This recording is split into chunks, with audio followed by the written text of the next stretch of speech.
Ahoy boys, welcome back to a new video.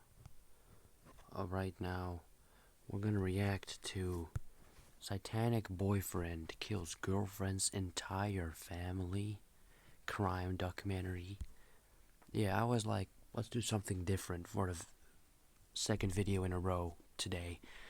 I have never heard of this case, never seen it, so it's also new to me. Let's just fucking start, bro. I don't have time. Minutes of being alive, and to anybody that finds this, I want you to tell my parents I love them deeply, and I'm very sorry for doing this. To my brother, Sinister, aka Eric, and Emily, I love you guys deeply, and I'm sorry for going this route. I know I said I'd do myself over. The truth isn't always what it seems at first glance. The Huh? man in the self-recorded footage wasn't someone burdened with guilt for his actions. Behind those misleading words of regret hid a far darker truth. In the complete recording clip that follows, watch how his fake pretense fades, revealing his true emotions. Alright, so I'm making this video because if anybody finds this, I really don't know what I'm trying to say. I'm breathtaking at what I've done, and I apologize. I know I'm gonna pay for my consequences. You know, I wish that I could have not done this, but I just lost my mind. I snapped, and I did what I did, and I gotta pay for it now. My consequences. I'm like all shaky and stuff, but like, to anybody that finds this, tell my parents that like I love them, and I'm very sorry for doing this, and there's nothing really else to say. To everybody that is probably gonna hate me for this, I'm sorry, and I had to do it. My mind just snaps. I couldn't control it anymore. That's it. It's the big world. Everybody in the world. I can't stand this place. Damn. That's crazy. This is Richard McCroskey, and what you just saw was his chilling confession, recorded moments after he brutally ended the lives of 4 innocent people. When he spoke Okay. about the smell, Okay. What is wrong with... nah, I'm not even gonna ask. Just... he could no longer take in. It was the smell of the dead bodies that were left to rot while he stood right between them to record his twisted apology on tape. The neighbors had started to notice the unbearable stench that was creeping from the house down the street. What they brushed off as the smell of a dead animal was far more horrifying in reality. Inside that house, a man, after brutally murdering the residents, had been living for days with their decomposing bodies. When Richard finally fled the Wow. crime scene, what he left behind was a blood-soaked horror that the police officers wouldn't have even imagined in their darkest nightmares. Born on December Damn. 26, 1988 in California, the 20-year-old Richard Alden Samuel McCroskey had a troubled teenage due to bullying and family issues. With time, his fascination for dark music slowly turned into an obsession. Horrorcore, a music genre that revolves around explicit lyrics and dark themes like violence, murder, psychological horror, gangster, urban violence, and... I mean, if you're into that kind of stuff, totally fine. But, I mean, don't take it that serious, bro. It's not that deep. It's just a song. You don't have to recreate it in real life. No, don't. true crime was feeding the darkness that was growing within Richard. His Why? parents' separation in the summer of 2009 and his mother moving out took a toll on Richard. His teenage years weren't any better. He attended 2 high schools, but eventually dropped out of both. He Oh. was bullied for being different. His weight, red hair, and outcast status made him a frequent target. By 2008, Richard was working as a part-time graphic designer and experimenting with making horrorcore rap music. One of the disturbing lyrics that he shared on MySpace, using the name Seco Sam, was, "You're not the first, just to let you know. I've killed many people and I kill them real slow. It's the best feeling, watching their last breath, stabbing and stabbing till there's nothing left." It wasn't long before Psycho Sam put these disturbing fantasies into action, murdering the No. exact way he described it in his song lyrics.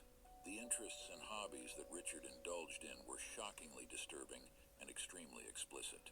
Under the shield of his alter egos, Lil Demon Dog and Psycho Sam, Richard would post underground horrors and talk about killing people with extremely gore and explicit details. The posters and Wow. horrorcore art he had in his room showed his obsession with the 1970s infamous serial killer, David Richard Berkowitz, I a.k.a. mean, that says a lot, right? Son of Sam.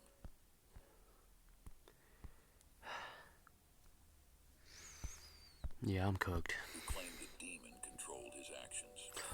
Oh, I remember. Oh, that's the guy that killed a bunch of people on the street and said, "Yeah, my dog told me to do that." Right? My dog was possessed by a demon and told me to kill those people. Something like that, right?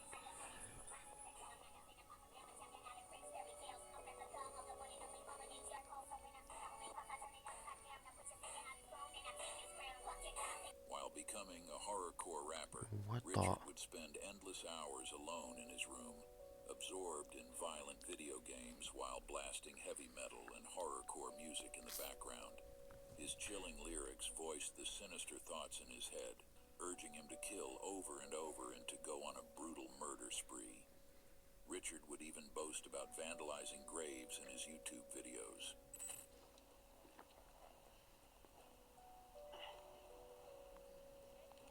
We defiled the grave, and then lightning struck seconds ago. I think we're being warned. And now it's starting to rain. It's not my fault. Now it's starting to rain really hard. So, peace. He would often take pictures Okay, and he's also a racist. Nice. Actually, I don't know what Negroes means, at but that doesn't matter. cemeteries and pose with axes close to his face. While enjoying his celebrity status in the horrorcore online community, which gave him a platform to validate his inner demonic voices, Yeah. Richard McCroskey crossed paths with 16-year-old Emma Niederbrock, another online member who shared his disturbing taste in music. Using the name Ragdoll as her alter ego, Emma grew disturbingly close to Richard. Soon, they were exchanging video messages, feeding off each other's dark interests. Alright, so you wanted a video, and you made me videos, so, and he said please, so I'll make you this video, even though I'm not gonna like do anything, because my room's kind of dirty, and yeah, I don't want to show you my dirty room, but this video is for Emma, because you just told me to say your name, so, I don't know. I'll make you another video. And he's also cringe. You're not an anime. You're damn. Sorry. What I was gonna say is you're not in an anime. What is that face you did just then? The way you talk. It's like you're a Jason Voorhees, bro. What the fuck? The shyness in his behavior and trembling voice are all signs of Richard being nervous and conscious. Yeah, I'm not trying to mock him, by the way, but it just came up in my head. He's probably dead, so that makes it even worse by what I just said. But still, like, he did horrible things. Does he really like deserves respect? No, but he also does not.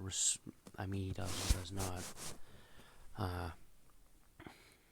Like, not everyone can be forgiven. Well, everyone can be forgiven, but not everyone can forgive themselves. And he probably didn't do both. He failed both, probably, but Judging him. As promised, he cleaned his room and made another video for her. nice. Alright, this video is for you, Emma. The ragdoll. Amazing ragdoll. And, I really don't know what to do for you on video. So I guess I'll, like, show you my room a little bit, because that's what you want to see. First off, we got my door. Then, we got my addiction for energy drinks. And then we got my small underground CD collection going on right here. Nice. I got my wall of awesomeness that I call it. Lots of posters and flyers. pliers and a hatchet wrench on them, and random stuff, a hatchet. Oh no, the battery's dying. What started as a harmless internet friendship quickly spiraled into something terribly horrific as their shared fantasies were soon turned into reality. Oh, Born on no. October She 15, too? Did she do shit too? What the fuck? Okay, so it's just... No, I'm not even gonna say anything. 1992, Emma Niederbrock lived with her parents, Mark Mm-hmm. Niederbrock and Deborah Kelly, in Farmville, Yeah. Virginia. Her father was a pastor at Walker's Presbyterian Church, Oh while my god. Wait, what? her mother was a sociology and criminal justice professor at law. Holy shit. That just makes it 10 times worse. The dad believes in God, and the daughter probably believes in demonic shit, and sings about killing people. How does that link? How? Tell me. Where does that come from? What kind of fucked up friends do you need to have to be just basically being the exact opposite of your family? Like, what? Longwood University. I just don't understand. Look, I'm trying to understand the situation, yeah? Homeschooled since middle school, Emma lived with her mother after her parents divorced in early 2009. Oh, well, I think my questions has been answered. If I look at these two, I'm pretty sure they also love that kind of stuff. Not judging them by don't judge a book by its cover. But it's just a guess, okay? Now, there would not be any other reason she would like that, right? If her dad is a pastor, they probably never talk about that. Emma went through a similar rebel teen phase as Richard's. A girl who was described as a sweet, well-mannered child had changed her personality and appearance entirely. Her pink hair, gothic-style clothing, and fascination Yeah. with the violent, explicit world of horrorcore hinted at a shift that would soon take a much darker turn. What her parents believed to be a passing phase, dark, heavy makeup and satanic aesthetics, was far from temporary. Emma had become deeply influenced. The parents thought it was just puberty. Seriously. You gotta be kidding me, right? A kid just does not randomly turn into a demon lover just because she's in puberty now. That does not make any sense. Like, oh, how? What do you Dark mean? themes. It was something very unsettling. By September 2009, Richard had mistaken the daily conversations as something more than just a friendship. He saw Emma as his girlfriend, even before they had met in person. She used to text him flirty messages, but no one knew how much she truly felt for him, especially considering what was about to happen. Oh Emma's my best friend, god. Melanie Wells, an 18-year-old from West Virginia, shared her passion for horrorcore.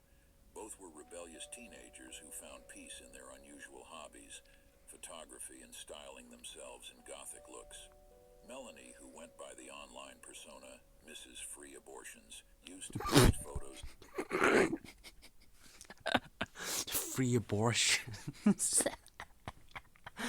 Okay, of bro. herself in Having a cemeteries and openly mood, having a blast. Did I just see that right? and styling themselves in gothic looks. Did I just see that Melanie, right? who went by the online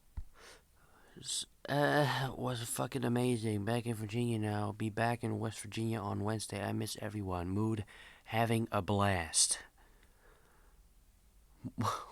And then her name is Miss Free Abortion. What? Mrs. Free Abortions used to post photos of herself in cemeteries and What? openly Okay. listed her unsettling interests in blood, lust, alcohol, and open graves. The What? two girls had attended How desperate do you need to be? In how, like, you must be on your last rope of life for ending it to go into this kind of shit. Like, who enjoys death? Who enjoys blood? Who enjoys graves? What the fuck? I have never heard of this shit ever. I watch horror movies a lot, but horror music? Nuh-uh. I didn't even know this was actually something. The only horror songs I listened to were either sometimes themes of horror movies from like Michael Myers or Jason Voorhees, that kind of shit. But not fucking. What is? I don't understand why you would like this. Enjoying the thrill of the dark and satanic world. Why? They learned about Why? streaming for Follow Richard and God. Monday Horrorcore Festival scheduled Follow for September God. 12th, 2009. They were quick to Please. make plans, but this time Oh hell no, it was 2 months before I was born. Please don't be on 26th of December. I was about to be don't different, as want Richard this on my McCroskey fucking would be there ass, too. okay? After months of on I don't want this on my goddamn ass. Don't say they got killed on the 26th of December. If they do, I will never forget this shit ever again. I will regret making this video for the rest of my fucking life. line conversations, Please don't. the festival was set to be the moment they would meet in person. Ah, God damn it! What the fucking ads? I'm sorry. No sponsor. No sponsor. Emma's parents Thank were you. understandably concerned about their teenage daughter meeting Yes. up with an older man I totally agree. Please, just don't let her go. she had never met face to face.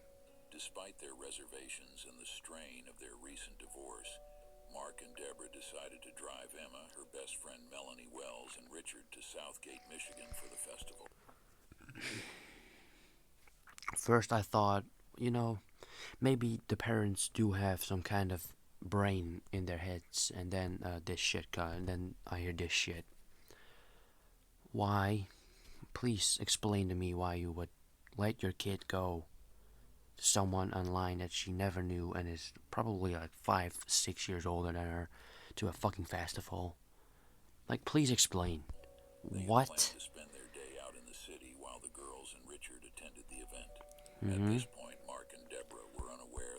I'm pretty sure he has watched Leatherface more than twice in a week. What is... I do want to know how he made that mask, because it looks kind of cool, though. But, anyway. Richard's infatuation with Emma would cross into dangerous territory. On September 6th, Richard McCroskey departed California to reach Virginia for the long-awaited meeting with his online girlfriend. Emma Niederbrock could hardly wait to meet him. On September 7th, she posted an affectionate message on his MySpace that read, "Next time you check your MySpace, you'll be at my house. I love you so much, baby, forever and for always." Richard was coming to live at her house in Farmville because that was the only way Emma's parents had given her permission for the music festival. It's unclear if Richard arrived on September 7th or 8th, but it was several days before the concert. The festival doors were to open at 1 p.m. on September 12th. It was an odd move by Emma's parents to let a stranger live in their house for days. Exactly. Like, what? To their daughter was through shared interests in a dark subculture. With Melanie arriving at her house on the same dates, the trio was set to go on a 10-hour-long drive to the music festival with Emma's parents. The reality of their first meeting was anything but what Emma had imagined. As Emma laid eyes on Richard, the image she had built up from his MySpace photos was shattered. In person, Richard looked much shorter and younger than his age. For Emma, his oversized black hoodie, baggy cargo pants, and greasy red hair across his forehead only added to his unappealing appearance. Her initial charm for Richard had disappeared, and both the girls soon seemed annoyed and disinterested by Richard's presence. Richard, who noticed Emma's changed behavior, believed that the festival's horrorcore vibe would remind Emma of the bond they shared online, but Richard's hopes soon came crashing down when Emma paid him little to no attention at the festival and was more interested in enjoying the concert with other people. Richard's frustration and jealousy began to take over his nerves when he noticed Emma's flirty behavior with other guys. The music festival wrapped Wait, up at 11 p.m. Is that her right there? on September 12th, Huh? 2009. When driving back 600 Oh. miles to Oh. Farmville, the passengers of the Huh? car had no idea that this trip would set off a series of terrifying events. Yeah. Melanie's disappearance after coming back from the concert marked the beginning of this disturbing case. Wait, she just was last disappeared out of seen nowhere. online on September 14th at 2:43 a.m. Okay. She posted on her MySpace about the concert. SFTW was fucking amazing. Back in Virginia now. Be back in West Virginia on Wednesday. I miss everyone. It was highly unusual that neither her friends nor her family received any word from her after this post. This had raised alarm bells for her family, who were constantly trying to reach her. Then, on September 16th, the day Melanie was supposed to return home, her father, Thomas Wells, arrived at Emma's house, but no one answered the door. He decided to wait outside. After waiting for over 7 hours in his car, he left with a feeling that something was terribly wrong. Melanie's mother had gone frantic. She called everyone who might have seen Melanie, but all her calls went unanswered. The mother then reached out to the organizer of the festival, Andres Schrim, also known as satanic in the horrorcore community. Okay. Back in 2009, the horrorcore rappers and fans were a close-knit community where almost everyone knew each other. Andres confirmed to Melanie's mother that he saw Melanie, Emma, and Richard at the festival and that they left with Emma's parents. Extremely worried by her daughter's disappearance, Melanie's mother again called Emma's residence. This time, Richard answered the phone and gave vague answers about Melanie's whereabouts. After this strange incident, Melanie's mother, Kathleen, knew in her heart that something wasn't right. She was sure that Richard was lying and hiding something.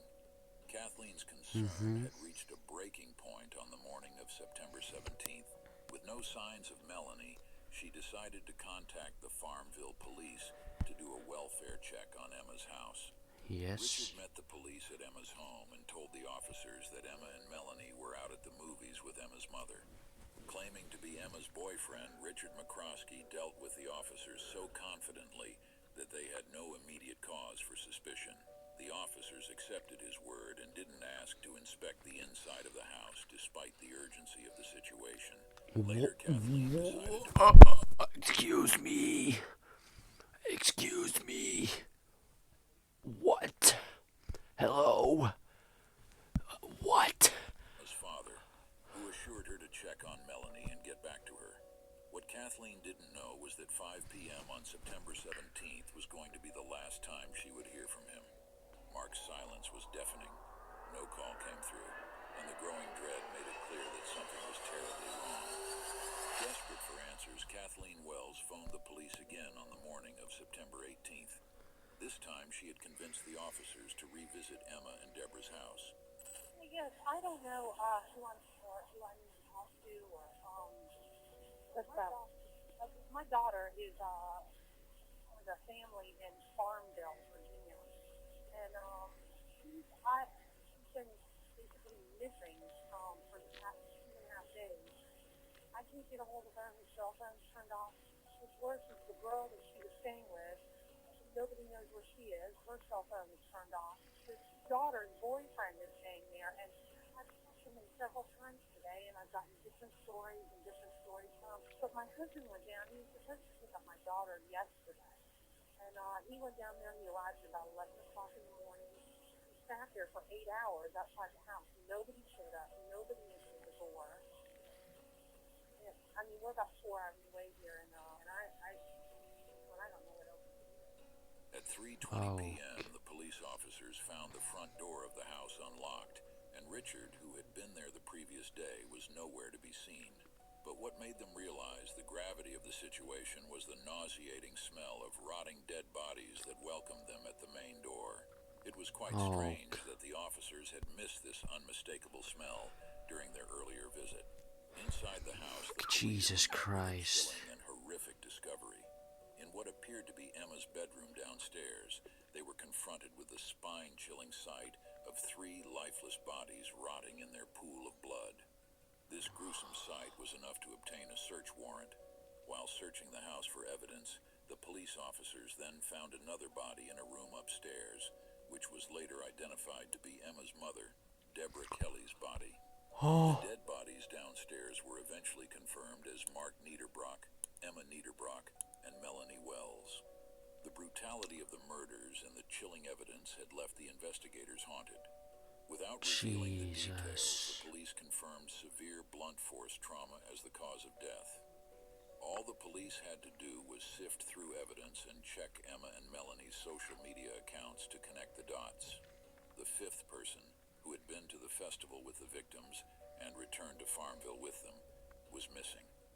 One officer remembered speaking to Richard during the welfare check at Emma's home. The realization hit the officers hard, and a manhunt for Richard McCroskey was launched. The police had another strange encounter with Richard 12 hours before the discovery of the bodies. At around 4 a.m. on September 18th, Richard McCroskey was issued a ticket for driving a car without a license that he had stuck in a ditch. When asked about the car, he casually mentioned it belonged to his girlfriend's dad. At that moment, no one could have imagined that the 20-year-old had fled after murdering 4 people with a hammer and maul. As per a tow truck driver Holy who offered him a shit. ride, Richard stunk like the devil. The motive behind the brutal murders was Richard's rage toward Emma for rejecting his love. The other So he's basically sick in his head. Lie. 3 victims happened to I be don't in know the what that wrong place means. at the wrong time. Fueled by alcohol and marijuana, Richard grabbed a ball-peen hammer and first attacked Melanie, who was asleep on the couch. Next, he went upstairs and killed Emma's mother before ending Emma's life in her downstairs bedroom. All 3 women were murdered in their sleep on September 15th. Then, on September 17th, when Emma's father paid a visit to his ex-wife's house to check on Melanie, Richard spared no time to beat him to death with a wood-splitting maul. Richard, who had been living with the dead bodies for the past few days, then dragged Mark's and Melanie's bodies into Emma's bedroom. It was then that he had recorded himself contemplating suicide before stealing Mark's car and trying to flee back to California. which is gonna be over there. You can see that. I'm not gonna tell you what I'm gonna do because I'm sure you guys know what I'm gonna do. I'm really sorry, but it came to this. But I'm gonna get going and do what I gotta do. I'm gonna pay my consequences. So my last words before I go. It's the world. Richard was caught on September 19th from the baggage claim area at the Richmond International Airport, charged with robbery, grand theft, and 6 counts of first-degree murder. Bro. He pleaded guilty to the murders and was sentenced to life in prison. I mean, Police arrested Richard good. Alton Samuel McCroskey III after they found him sleeping in Richmond. Samuel McCroskey III. Okay, anyway, that was the video. I don't have enough time to continue videoing videos. Thank you for watching, boys. Make sure to subscribe if you want. And if you don't, that's fine. Thank you for watching, though, if anyone's gonna watch it. I mean, my videos have been going pretty decent recently. So, bye-bye.